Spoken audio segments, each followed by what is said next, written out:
ہمارے چینل نور الہدا کو سبسکرائب کیجیے اور سنیے نئے نئے بیان۔ ہمارے پاس جب لوگ آتے ہیں اور وہ داخل طریقت ہوتے ہیں تو ہم جو بنیادی چیزیں ان کو بتاتے ہیں تو ان میں سے ایک چیز یہ لازمی بتاتے ہیں کہ رزق پاک نہیں ہوگا تو باطن روشن نہیں ہوگا۔ یہ بنیادی بات ہے۔ اگر رزق پاک نہیں ہے تو میرے حضور نے ارشاد فرمایا کہ ایک بندہ سفر کر کے کعبۃ اللہ کے صحن میں پہنچتا ہے اور کعبے کے پردوں کو تھام رہا ہے، وہ یمد یدیہ، اور لمبے لمبے ہاتھ کر کے کہتا ہے اے اللہ، لیکن اس کا کھانا حرام ہے، اس کا پینا حرام ہے، اس کا لباس حرام ہے، وہ غزیہ بالحرام، اس کو غذا حرام سے دی گئی ہے۔ میرے حضور نے فرمایا اس کی کوئی دعا قبول نہیں ہوگی۔ سفر کیا، جنگل پہاڑ کاٹے، سمندروں کو پاٹ کر کے آگے گیا، ہواؤں کے کلیجے چیر کے آگے بڑھا، مہینوں کی مسافتیں طے کر کے گیا اور کعبۃ اللہ کے سامنے کھڑا ہے، سین حرم میں مطاف میں کھڑا ہے، لیکن اس کا جسم حرام سے پلا ہے، اس نے جو پہنا ہے اس لباس کا تانا یا بانا حرام کا ہے، اس کو غذا حرام کی دی گئی ہے، اس نے پیا حرام کا ہے، اس نے کھایا حرام کا ہے، تو پھر اس کا یہ سارا سفر رائے گاں چلا جائے گا، اس کو کچھ نصیب نہیں ہوگا۔ تو سب سے پہلی شرط اس عنوان سے عقل حلال ہے، اس کے بعد پہ صدق مقال ہے کہ آپ کی زبان جھوٹ نہ بولے۔ جب کوئی شخص جھوٹ بولتا ہے، روحانیات تو دور کی بات ہے، اللہ کے فرشتے اس سے 1 میل دور ہٹ جاتے ہیں۔ جب کوئی شخص جھوٹ بولتا ہے تو حدیث پاک میں آتا ہے اس کے منہ سے ایک خاص قسم کی بدبو نکلتی ہے، اس بدبو کو ہم نہیں سونگھ پاتے لیکن فرشتے سونگھ لیتے ہیں، چونکہ فرشتے انتہائی حساس مخلوق ہے، اور وہ جھوٹ کی وجہ سے نکلنے والی بدبو کو سونگھتے ہیں۔ اللہ نے حضرت امام اعظم امام ابو حنیفہ رضی اللہ تعالیٰ عنہ کو یہ بصیرت عطا کی تھی اور یہ باطنی نظر بخشی تھی کہ جب کوئی شخص وضو کرتا تھا تو اس کے وضو کے پانی سے پہچان لیتے تھے کہ یہ کس گناہ کا مجرم ہے۔ جب بندہ وضو کرتا ہے تو وضو سے ہاتھوں کے گناہ جھڑتے ہیں، منہ کے گناہ جھڑتے ہیں، تو وہ وضو کے پانی سے اس بات کو محسوس کرتے تھے۔ اللہ نے ان کو وہ بصیرت عطا کی تھی، لیکن انہوں نے اللہ کی بارگاہ میں عرض کی مالک مجھ سے یہ چیز چھین لے، یہ چیز مجھے نہیں چاہیے۔ لوگوں کے بارے میں جو ہے وہ ایسا گمان پھر پیدا ہوتا ہے۔ تو فرشتوں کو اللہ نے وہ حساس جو ہے وہ پاکیزہ وجود دیا، اور ان کی حس ایسی ہے کہ وہ بدبو جو انسان بولتا ہے اور لفظوں سے جو اثرات نکلتے ہیں وہ محسوس کرتے ہیں۔ تو جب کوئی شخص جھوٹ بولتا ہے تو اس کے جسم سے، اس کی زبان سے جھوٹ کے ساتھ بدبو نکلتی ہے، اللہ کے فرشتے 1 میل دور تک پیچھے ہٹ جاتے ہیں۔ تو مجھے بتائیے جو شخص جھوٹ بولتا ہو کیا اسے کوئی روحانی مرتبہ مل سکتا ہے؟ یہ سوچا بھی نہیں جا سکتا، یہ امکانات سے ہی نہیں ہے۔ اللہ کے محبوب علیہ السلام سے پوچھا گیا کہ حضور کوئی مسلمان، کوئی مومن کیا بزدل ہو سکتا ہے؟ فرمایا نہیں، وہ بہادر ہوتا ہے، لیکن ہو سکتا ہے کبھی اس سے بزدلی بھی سرزد ہو جائے، انسانی کمزوری ہے، کبھی انسان بہت طاقت میں ہوتا ہے، کبھی انسان کمزور بھی پڑ جاتا ہے، فرمایا ہو سکتا ہے کبھی اس سے ہو بھی جائے۔ پھر پوچھا کہ بخل کر سکتا ہے؟ فرمایا نہیں، مومن سخی ہوتا ہے، لیکن ہو سکتا ہے کبھی اس سے بخل بھی ہو جائے، کبھی کبھی دولت اسے اچھی بھی لگنے لگ جاتی ہے، جس طرح فرمایا گیا کہ اولاد مبخلتن مجبنتن، یہ جو اولاد ہوتی ہے یہ بندے کو بخیل بھی بنا دیتی ہے اور بزدل بھی بنا دیتی ہے۔ جب اولاد نہیں ہوتی تو بندہ سخی بھی ہوتا ہے اور بندہ جو ہے وہ مشکل حالات میں بھی کود جاتا ہے، لیکن جب اولاد ہوتی ہے تو پھر مشکل حالات میں کودنے سے پہلے سوچتا ہے میرے بچے ہیں یتیم ہو جائیں گے، اس کو یہ خیال آتا ہے، پہلے ایسے مال لٹاتا ہے لیکن اولاد ہو جائے تو پھر وہ اولاد کا سوچتا ہے کہ ان کے لیے کچھ میں جمع کر لوں۔ تو اولاد فرمایا میرے حضور نے کہ مبخلہ و مجبنہ، یہ بخیل بھی کر دیتی ہے اور یہ کمزور اور بزدل بھی بنا دیتی ہے۔ تو مومن ہوتا بہادر ہے لیکن ہو سکتا ہے کبھی اس سے بزدلی بھی ہو جائے، مومن سخی ہوتا ہے لیکن کبھی ہو سکتا ہے اس سے بخل بھی ہو جائے۔ لیکن تیسرا سوال حضور سے پوچھا گیا کہ مومن جھوٹا ہو سکتا ہے؟ تو اس پہ 2 ٹوک کہا، نہیں جھوٹا نہیں ہو سکتا، یہ نہیں ہو سکتا کہ مومن ہو اور جھوٹا ہو، وہ سچ بولنے والا ہوگا۔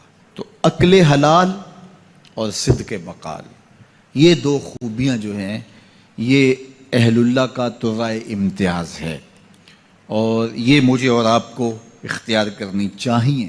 حضرت خلیل اللہ جب وادی غیر ذی زرع میں سیدہ ہاجرہ اور ان کے معصوم نونہال کو چھوڑ کر کے جانے لگے، ایسی وادی جہاں حیوانی وجود بھی نہیں تھا، نباتات بھی نہیں پائے جاتے تھے، پانی کا ایک قطرہ بھی دستیاب نہیں تھا، کالے سیاہ مہیب پہاڑ جیسے فولاد پگھلا کے ڈال دیا ہو، وہ وادی جہاں دن کو بھی خوف آئے، وہاں حضرت ہاجرہ نے راتیں بھی گزاری۔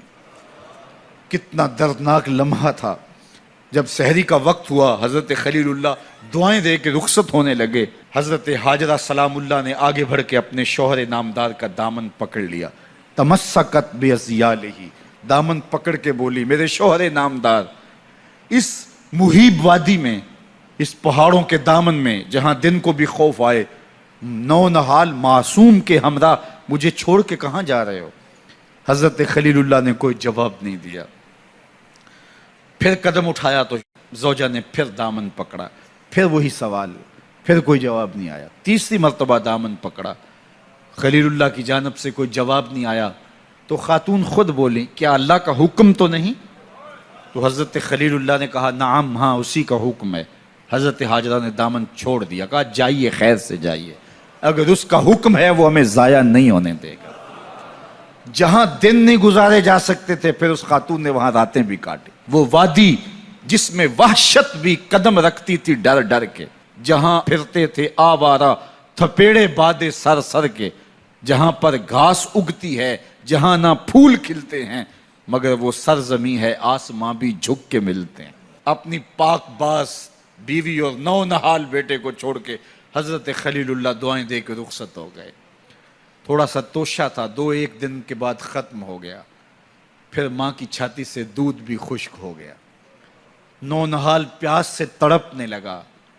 ماں تو پھر ماں ہوتی ہے، تڑپتی ہوئی ممتا کا دل بے قرار ہوا۔ ایک پتھر کے سائے میں معصوم اسماعیل علیہ السلام کو لٹایا اور پانی کی تلاش میں جبل صفا پہ چڑھی۔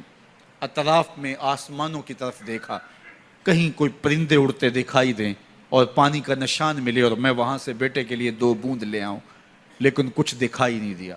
تا حد نظر پھیلا ہوا آسمان ہی آسمان ہے اور پہاڑ ہی پہاڑ نیچے دکھائی دیتے ہیں۔ پھر مروہ پہ آئیں، درمیان میں نشیبی جگہ تھی، وہاں بیٹے کا من موہنا چہرہ دکھائی نہیں دیتا تھا، دوڑ کے گزری اور جا کے صفا پہ گھوم کے دیکھا، کچھ نظر نہیں آیا۔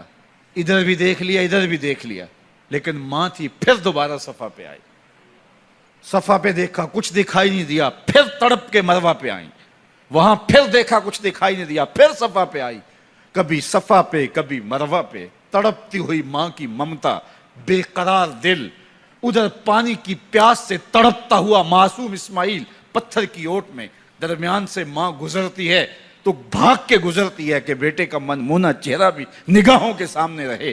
ذرا منظر تو دیکھو کتنا دل آویز ہے۔ اللہ اکبر، سینوں میں پتے پانی ہو جائیں، پتھر بھی ہو تو پگھل جائے اس زہرہ گداز داستان سے، لیکن اللہ پر توکل اور ماں کی بے قراریاں، کبھی صفا پہ کبھی مروہ پہ، زبان پہ شکایت نہیں ہے۔ پھر جب مروہ پہ پہنچتی ہیں، 7 چکر مکمل ہو گئے، تو ادھر کیا دیکھا کہ معصوم اسماعیل ایڑیاں رگڑ رہا ہے۔ ماں کا دل ڈولنے لگا کہ بیٹا آخری لمحوں میں دوڑی کہ بیٹے کو جا کے اپنی چھاتی سے چمٹاؤں، ہو سکتا ہے 2 قطرے دودھ کے اس کی زندگی کی آس بندھا دیں۔ تو ماں دوڑتی ہوئی آئی، لیکن جب قریب آئی تو منظر بدلا ہوا تھا۔ معصوم کی ایڑیوں کے رگڑنے سے تازہ چشمہ پھوٹ رہا ہے، پانی ہے کہ بے قابو ہونا چاہ رہا ہے۔ آگے بڑھی، جلدی جلدی مٹی کی منڈھیری کرتے ہوئے کہا، زم زم، رک جا رک جا۔ اللہ اکبر۔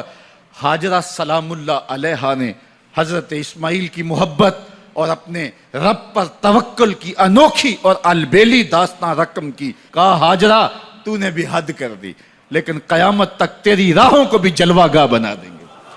یہاں نبی بھی دوڑیں گے، ولی بھی دوڑیں گے، غوث بھی دوڑیں گے، کتب اور ابدال بھی دوڑیں گے، شہنشاہ بھی دوڑیں گے، کج کلا بھی دوڑیں گے۔ یہ دوڑنا ہم عبادت بنا دیں گے، حتیٰ کہ امام الانبیاء بھی ان راہوں کی سائی کرتے رہے۔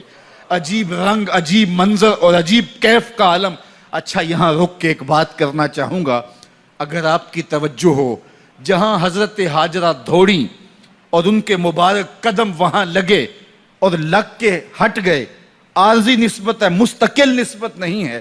جہاں ان کے قدم لگ کے ہٹ گئے وہ جگہ تو جلوہ گاہ بن گئی، اور جہاں حضور خود جلوہ فرما ہیں وہ گنبد خضرا جلوہ گاہ کیوں نہیں ہو سکتا ہے؟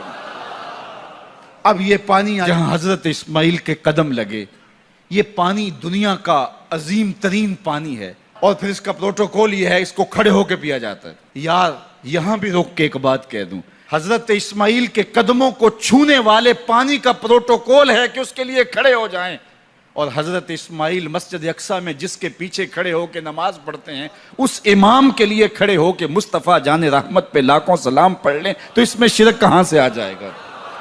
تو یہ تکریم ہے، یہ عزت ہے اس پانی کی کہ اس نے حضرت ذبیح اللہ کے قدم چھوئے ہیں. تو یہ سارا حج اللہ اکبر ہمیں ہمارے ماضی سے جوڑتا ہے.